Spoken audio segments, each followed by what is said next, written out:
Her true story from Colorado. My daughter-in-law slammed the door and said, "You're just a guest here."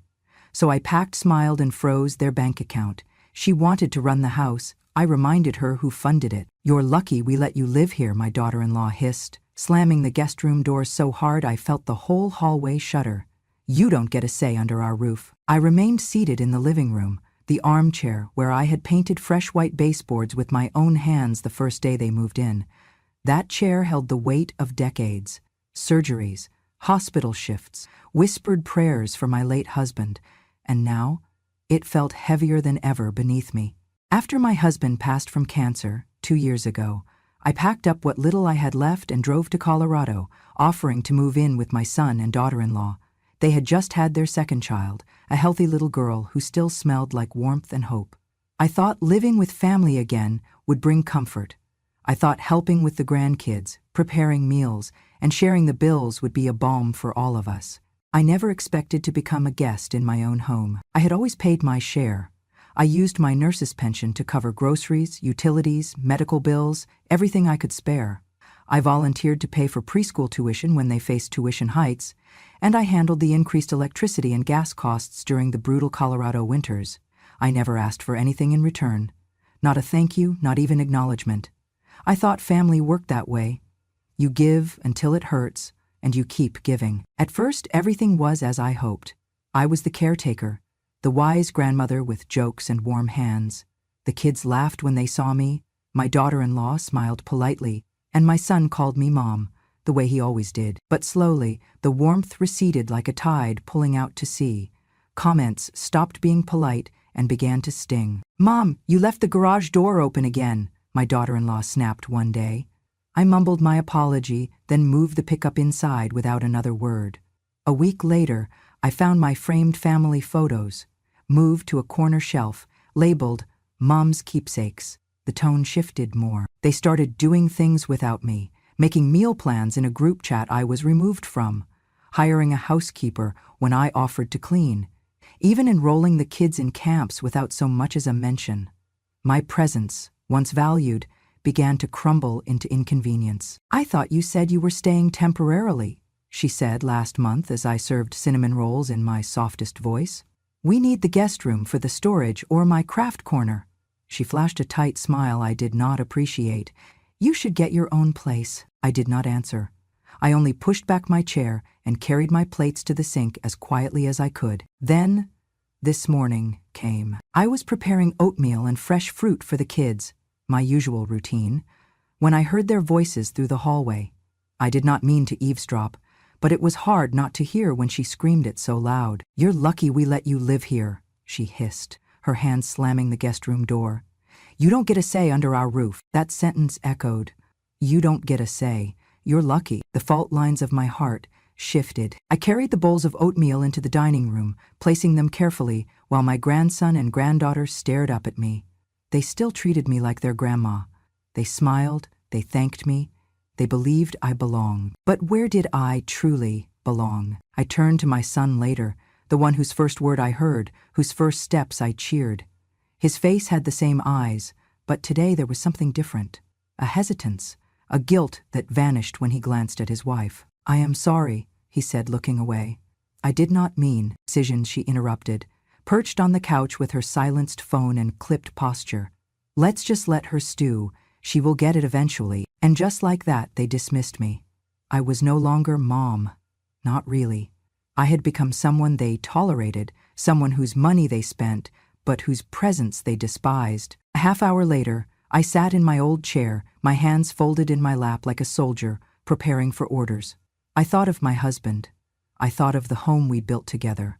I thought of the paint I applied with his namesake, and the floors we refinished by moonlight. Now, someone else ruled the house we bought, someone who treated me as a liability. I could feel the tears wanting to come, but I blinked them back. I steeled myself. It was not about anger. It was about truth.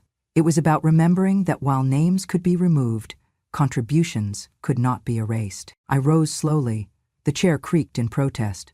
I patted it once as if to say thank you for holding me up. When I finally stood, I needed a plan, and with her door still shut behind her hissed words, I promised myself I would remind them who really kept their lives afloat. 402 words to go, and the foundation's already shaking. I wake before dawn, as I always have, because the house feels emptier in the dark, and I feel needed even when I am not.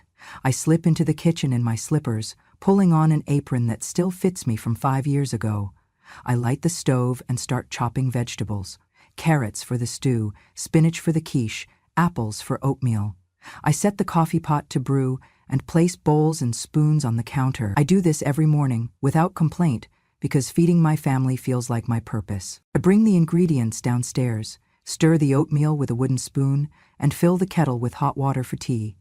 I hustle to shower and dress before the kids wake, then guide them through breakfast, reminding my granddaughter to wash her hands and helping my grandson find matching socks. Their laughter fills the kitchen, and I smile, because at least I belong to them. We sit together at the long oak table, the same one I helped them pick out at the furniture store 2 years ago. I serve oatmeal in plain white bowls, fresh fruit on the side, and a pitcher of orange juice. But when I sit down, I only take a seat at the far end. Their daughter-in-law slides her plate across, then folds her arms and joins my son. My words are met with polite silence. My questions are met with clipped answers. My presence feels like a background blur rather than a face to cherish. Throughout the meal, I feel eyes flicker toward me from time to time, my son compassionately, my daughter-in-law judgmentally. I swallow a bite of oatmeal softly, tasting cinnamon and fruit, wondering when I became wallpaper. It stings more than I expected. As the kids rush off to school, I wash dishes and wipe counters. The house feels bigger now, too big in some rooms and too small in others, empty spaces where my influence once radiated. I fold laundry in silence, thinking of the day I first offered to help with bills. I remember the look in my son's eyes when I said, "Let me pay for utilities, maybe preschool, to take some pressure off you two." He nodded. She looked uncertain, as if she doubted why I insisted. I told them it was a gift, from a mother who had lost her own mom too soon, who knew what it felt like to struggle. I created a trust account in my name, never mentioning it out loud, where my advance pension checks were deposited. From there, monthly withdrawals paid for electricity, gas, groceries, and the children's preschool tuition. I believed I was building quiet security for them. I believed giving was enough to show love, but I did not realize that money can become a weapon rather than a gift. I keep the trust account statements tucked in my desk drawer. I glance at them sometimes, not because I want anything back, but to remind myself of the steady flow of care I was giving. I was the one holding them together behind the scenes, keeping the home functioning. And still, I did not ask for credit. One afternoon, I overhear her say to a friend on the phone, "She's just here because she has nowhere else to go." I pretend not to hear, but something inside me tightens. She talks like I am a charity case, not a mother pouring herself out for family. I finish folding towels with shaking hands. That night, I am brave enough to bring up school lunches and registration. Neither child qualifies for the low-income reduced price anymore, and I thought she might appreciate the help. I say, "Would you like me to cover the field trip fees too?" I remember last year, she cuts me off without looking up from her phone. "You don't have a vote." The words fall heavy, maybe the heaviest word I have heard in a long time. Those words ring like a verdict. I do not belong here. I want to say so many things, like, "I paid for this roof, so you don't get to decide who eats at this table," but I only nod. I reach for my teacup and take a slow sip, burning my tongue, conscious of the tears I will not let come. When I head upstairs, I pass the guest room door. It bears her name now, again. I restored the paint on that frame, reminded them it was a guest space, but now it feels like a cage. I pause at the top of the stairs, hand on the railing, and fight the urge to lose it. My hands feel rough and tire-worn, my back aches from bending in hospitals for decades.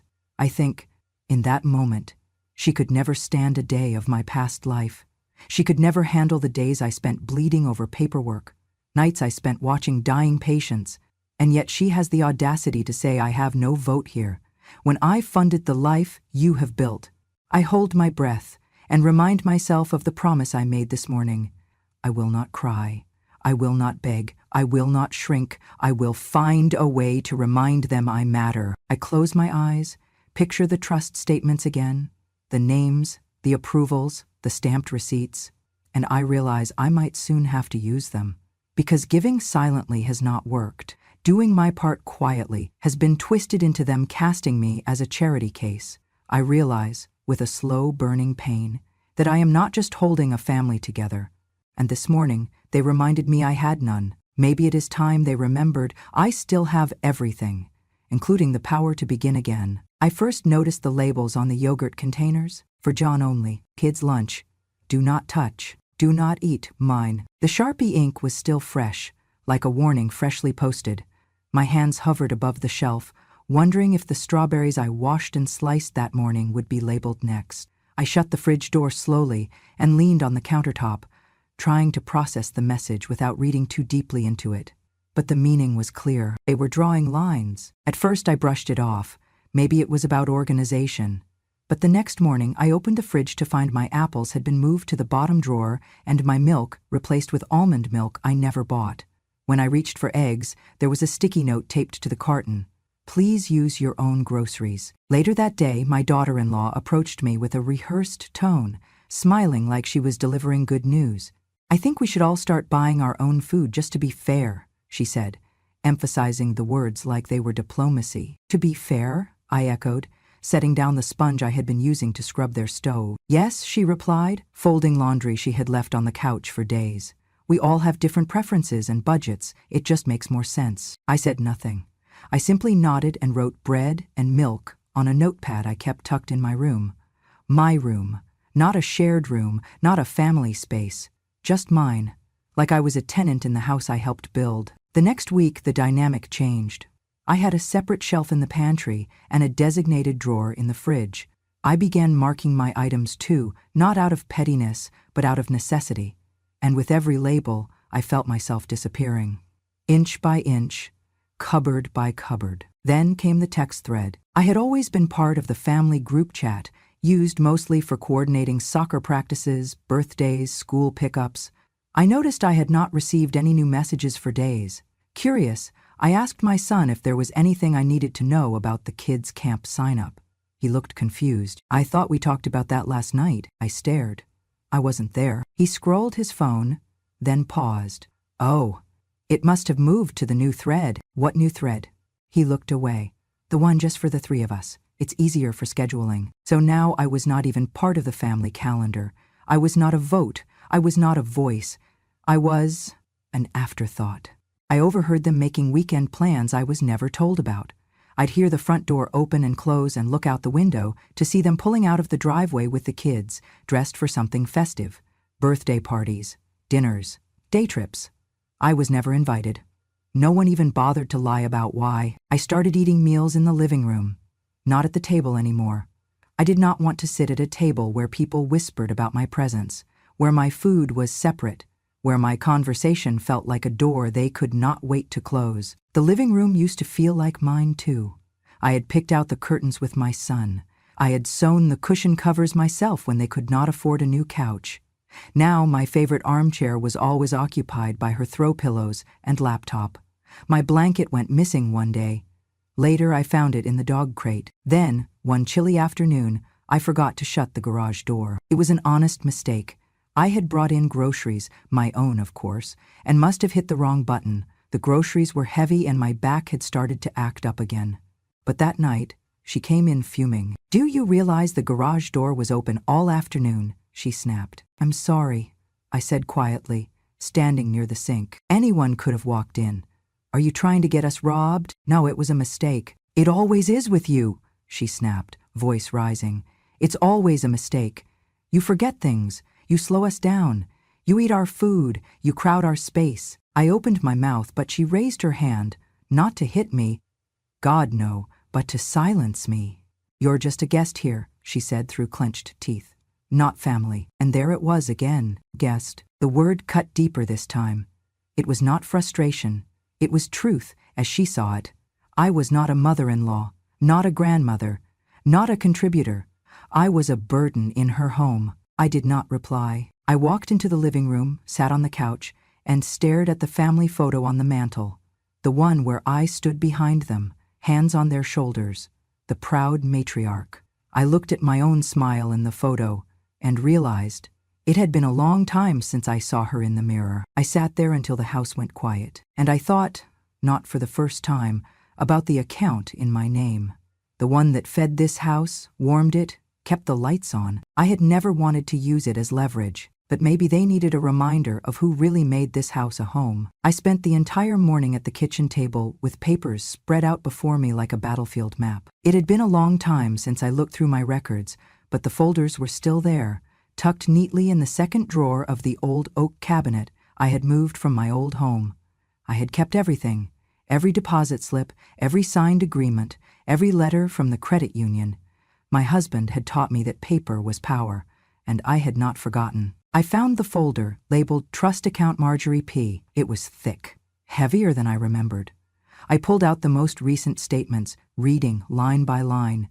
Monthly transfers, $2,000, 0 cents, $1,800, 0 cents, $2,300, 0 cents. Each one feeding the same debit card my son and daughter-in-law used for household expenses, groceries, tuition, utility bills. All of it came from that account. And every withdrawal bore the same label, authorized by MP. My initials, not theirs. The account was mine, fully, legally, irrevocably. When I first created it, I thought of it as an act of love. My son had been laid off from a corporate job during the pandemic, and his wife had just given birth. They were drowning in expenses, and I stepped in quietly. I had always been the kind of mother who helped without boasting. I called my financial advisor, asked about setting up a trust, not one that would burden them with inheritance taxes, but one that I could control while I was still alive, and I had controlled it, every dime. I thought about all the times I'd paid their electric bill before it was even due, the times I covered summer camp registration without being asked, the times they smiled at me like I was part of something, and the hundreds of times they ate food from my funds and never once asked where it came from. They assumed it was my pension, my savings, my fading generosity. They never once considered I might have structure, that I might have a system, that I might still be sharper than they gave me credit for. I picked up the phone and dialed the advisor. "Mrs. Patterson," he said warmly, "what can I do for you today?" "I want to confirm something," I said, voice level, heart steady. "The trust account for my family, under my name. I am still the sole trustee, correct?" "Absolutely," he replied without hesitation. "You're the only one who can authorize transactions. You have full control." "And if I wanted to freeze it?" I asked, more a statement than a question. "Then it freezes," he said simply. "They would have no access to the funds, no transfers, no withdrawals, nothing." I paused, letting the silence sit between us. "Rely on it, you know," I murmured. "I know," he said softly, "but you don't owe them permission to protect yourself." I looked at the most recent bank statement again. A grocery charge from Whole Foods, a tuition payment, a clothing store receipt for children's shoes, all things I had willingly provided for, all things I had quietly made possible, and all of it taken for granted. I imagined their next trip to the store, the card declining, the cashier apologizing, my daughter-in-law's eyes widening in embarrassment, my son's confusion, and in that instant, I did not feel cruelty. I felt clarity. I closed the folder. "I'd like you to freeze the account," I said. He didn't ask why. He only replied, "Consider it done." And just like that, I took the first step back toward myself. I didn't tell anyone. Not my son, not the kids, not the woman who had hissed through her teeth that I was just a guest. I simply smiled.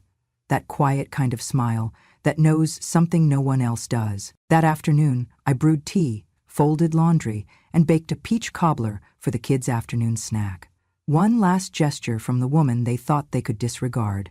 I placed it on the counter with a note, "Enjoy, darlings, Grandma." Then I went to my room, sat on the edge of the bed, and stared out the window. No rage, no tears, just the silent hum of a power they never realized I had. I had given them love in the form of funds, but now I was taking something back, not the money, my place, my pride, my voice. I woke early that morning with no alarm, no noise, just a steady breath and a certainty I had not felt in years. The sun had barely touched the curtains when I sat at the dining table, my last morning in that house, and wrote a simple note in my cleanest handwriting. No emotion, no flourish, just the truth in ink. Thank you for reminding me who I really am. I folded the paper once, placed it beneath the salt shaker in the center of the kitchen table, and set a warm cup of tea beside it. It was Jasmine, her favorite. Or maybe it used to be. I could not remember anymore. I packed only one suitcase, just enough for the next chapter. My favorite cardigan, the pearl earrings my husband gave me on our 25th anniversary, and the worn paperback I never finished. Everything else, every dish I had washed, every blanket I had folded, every meal I had paid for, could stay. I would not take crumbs from a table I was no longer welcome at. I left the house without a sound. No door slam, no goodbye. I slid the keys into the mailbox slot and walked toward the waiting taxi. The driver asked if I needed help with my bag.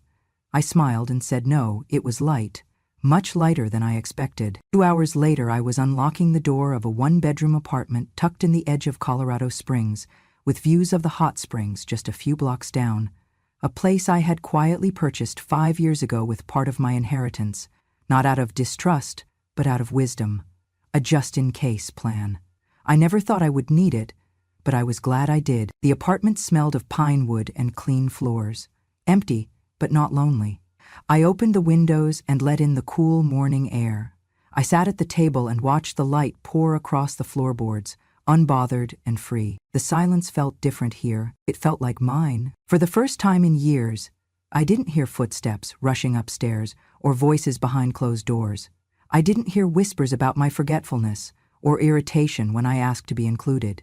I didn't feel like a ghost in someone else's house. I turned off my phone. The calls came within days. First, my son. A text. Mom, did something happen to the account? The card's not working. Then another. The school called. Tuition bounced. Can we talk? Then my daughter-in-law. Is this some kind of joke? The electric company says we're 2 weeks overdue. I didn't respond.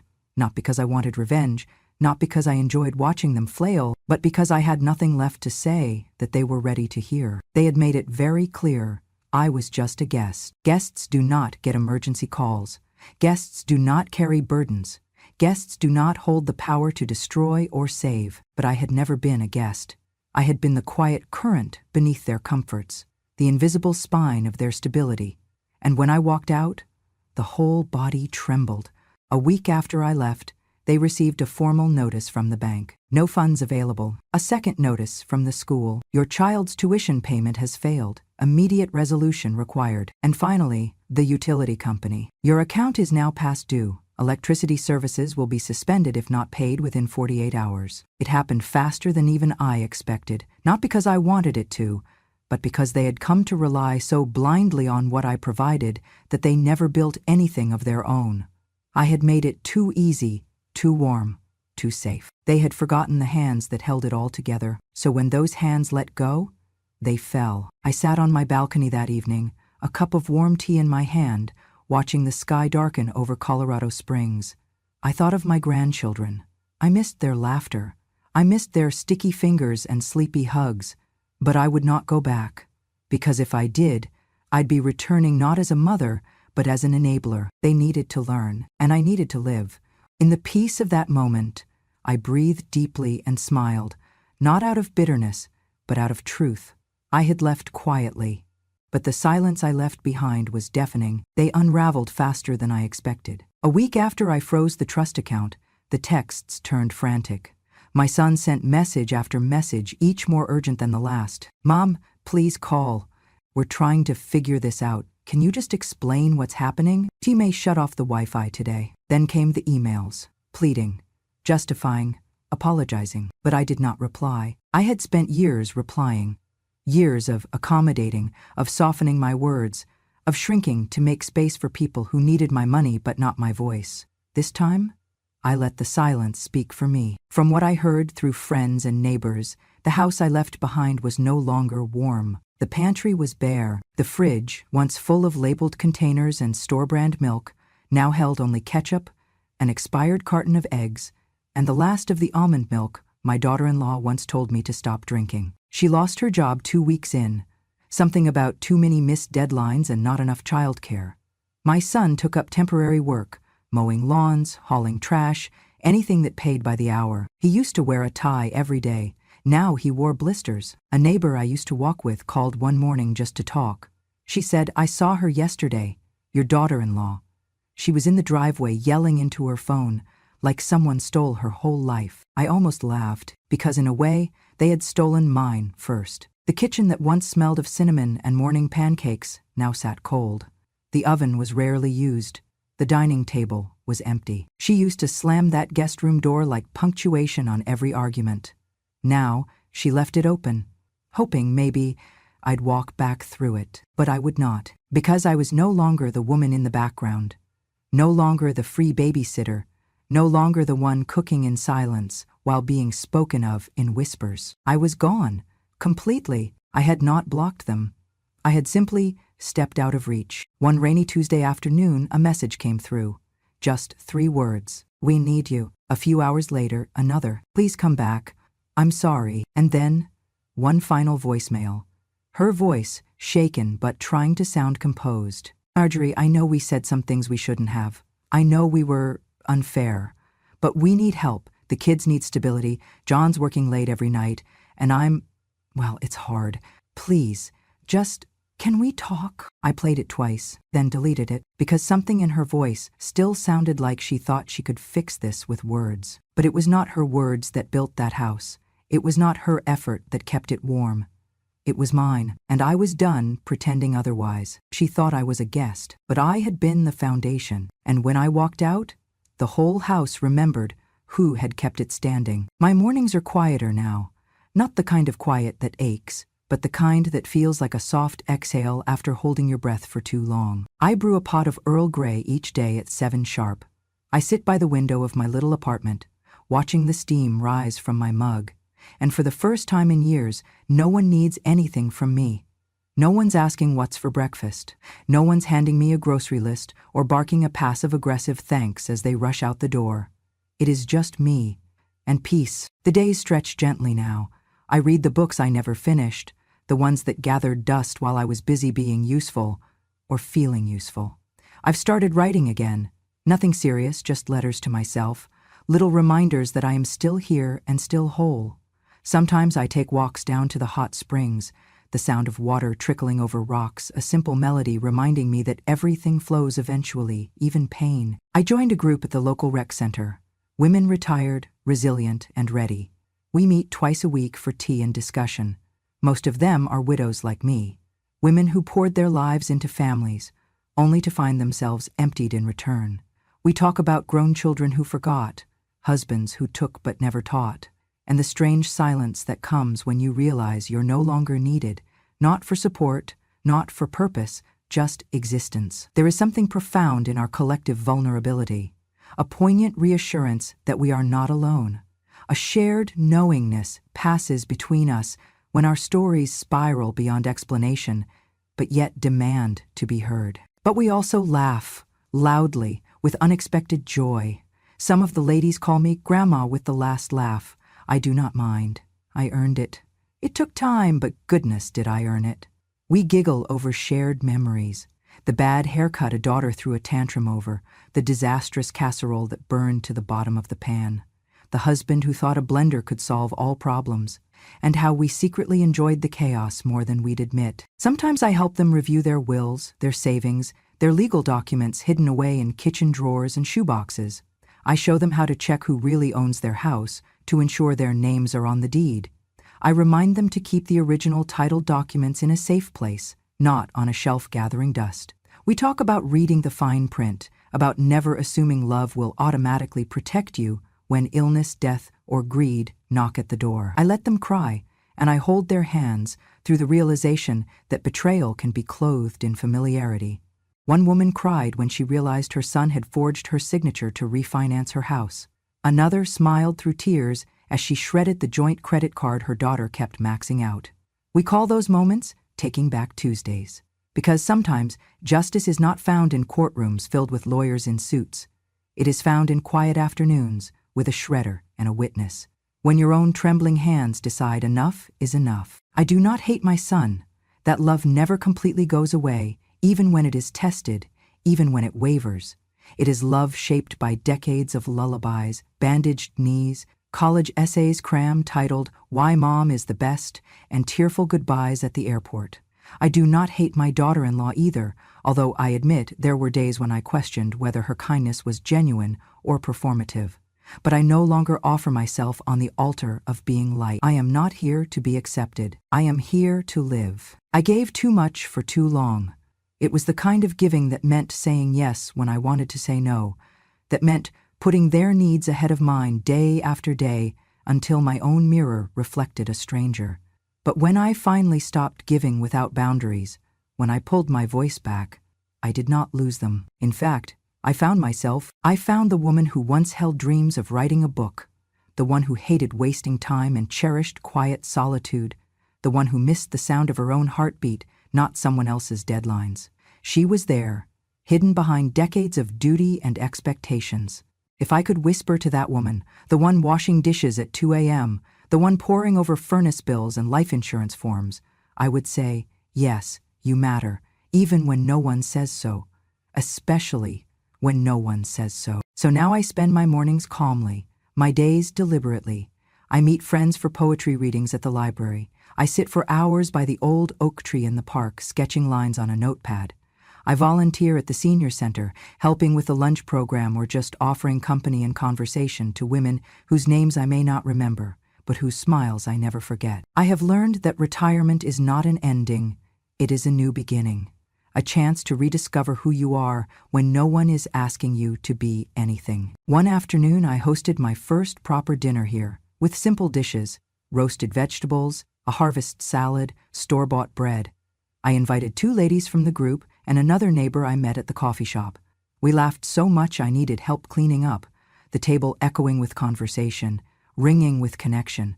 I realized there, in the soft lamplight, that this feeling is what life was always meant to be. I can feel the river of time around me, but not dragging me toward regret. Instead, it nourishes the banks where I now stand, wide and rooted. My phone still lights up with messages from my son. He says he misses the sound of my laughter. He asks if I need help with anything. He ends with, "Mom, you're welcome back anytime." But I do not answer. I know words can hold love only for so long. It is actions that speak across rooms. I visit when I feel like it. We meet in cafes, not at that kitchen table anymore. And when I return home, I sleep peacefully, the door closing softly behind me. This is my life now, full, calm, and unapologetically mine. And in the quiet mornings, I sip my Earl Grey and think, I found myself, and she was worth waiting for. I do not hate my son. That would be too simple, too clean. Hatred implies distance, and our pain, his and mine, was never distant. It was tangled, rooted, grown from the same soil that once bore bedtime stories, scraped knees, and a little boy who used to cling to the hem of my apron just because he wanted to be close. I raised him to be better, kinder, more grateful, and for a time, he was. He held doors open for elderly women. He volunteered on weekends. He used to kiss me on the cheek before dinner and whisper thank you without anyone asking. He once told me, at 13, that when he grew up, he would buy me a house so I could stop working late nights at the hospital. But life has a way of stripping the softness off people, especially when they choose pride over memory, especially when comfort becomes entitlement. I see now that I shielded him too long. I protected him from the weight of responsibility, thinking I was loving him. But in doing so, I let it crush me instead. And still, I do not hate him. I just will not rescue him anymore. There's a difference between walking away in anger and stepping back in wisdom. Mine was not an exit fueled by bitterness. It was powered by clarity. Motherhood taught me many things. It taught me how to stretch $1 into 4 meals, how to hide tears while stirring soup, how to smile when I was drowning, how to sit through judgment at PTA meetings in a secondhand coat while pretending not to care, how to endure disrespect in the name of keeping peace at home, and how to pretend, over and over again, that I was fine.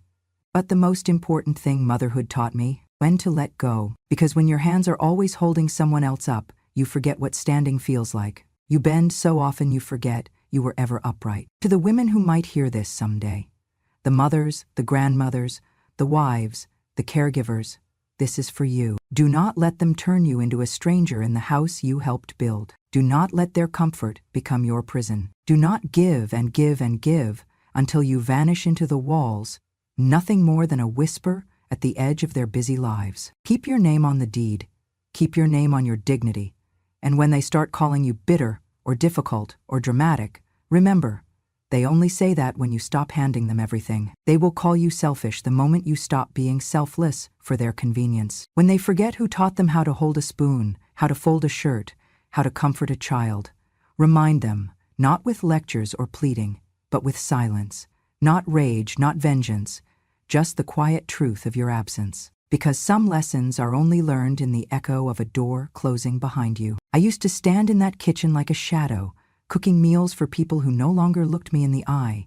I used to walk on eggshells in my own home, afraid that my presence would disrupt the fragile illusion of their independence. I used to swallow my opinions whole because it was not my place. I was made to feel like a guest in the very place I helped build, and that broke something in me. Not loudly, not all at once, but slowly, like a candle burning to the end of its wick. Now, I wake each morning in the soft glow of my own space. I pour my tea with both hands, no one interrupting, no chores waiting, no passive-aggressive sighs from across the room. I eat when I'm hungry. I laugh when I feel like it. I play music out loud and I sing even if I'm off-key. I taste every drop of peace I once paid for them to have. They still struggle. I hear through the grapevine that the bank account remains empty. The house is cold in winter. She lost her job. He picks up shifts where he can. The kids wear the same shoes for 2 school years straight. I do not watch. I do not gloat. But I do remember. I remember being called a burden. I remember the grocery lists that had their names written on everything except mine. I remember the way she said, "You don't get a say under our roof," as if I hadn't funded the walls that held her words. I remember sitting in that house, heart pounding, hearing my name in hushed tones when they thought I was asleep. And if they ever wonder how it all fell apart, if they ever sit in the cold kitchen and look at one another with confusion and ask, what happened, they will have to answer this. What happens when the hands that held you finally let go? When the woman who covered your rent, bought your groceries, paid your bills, and smiled through every insult stops? I gave them warmth. They gave me warning labels on food. I gave them stability. They gave me exile. I gave them memories. They returned convenience. So I gave them what they feared most, freedom from me, and I will not take it back. As I sit now, surrounded by books and music and women who see me, not use me, I do not wish to undo the past. I do not pine for reconciliation. I do not pray for their return. I hope they learn. And if they never do, then I hope they at least understand what it means to lose someone who never asked for much, only respect. Because at the end of it all, that's what this story has always been about. It's not revenge, not resentment, but remembrance. Remembrance of who I was before I was silenced, before I was labeled, before I was thanked for everything with nothing. So, to the daughters-in-law who forget who funded their homes, to the sons who grow too proud to remember whose hands wipe their tears, to the families who think love is conditional and care is transactional, let me say it plainly, my daughter-in-law called me a guest, but today I own peace, and she's just paying rent to survive. Thank you for sitting with me through this story. If you felt a spark of recognition, if a part of you whispered, that could have been me, then remember this, we are many, mothers, grandmothers, women whose silence once filled every room and whose strength now fills every word. At Grandma, True Stories, we do not shout, we remember, we reclaim, we remind the world what happens when the quietest woman finally speaks. If you believe in justice told slowly and truth that cannot be erased, subscribe to Grandma, True Stories. Join us for more real stories from women who were never just guests, but the foundation all along. Because when a grandma speaks, the world doesn't just listen, it changes.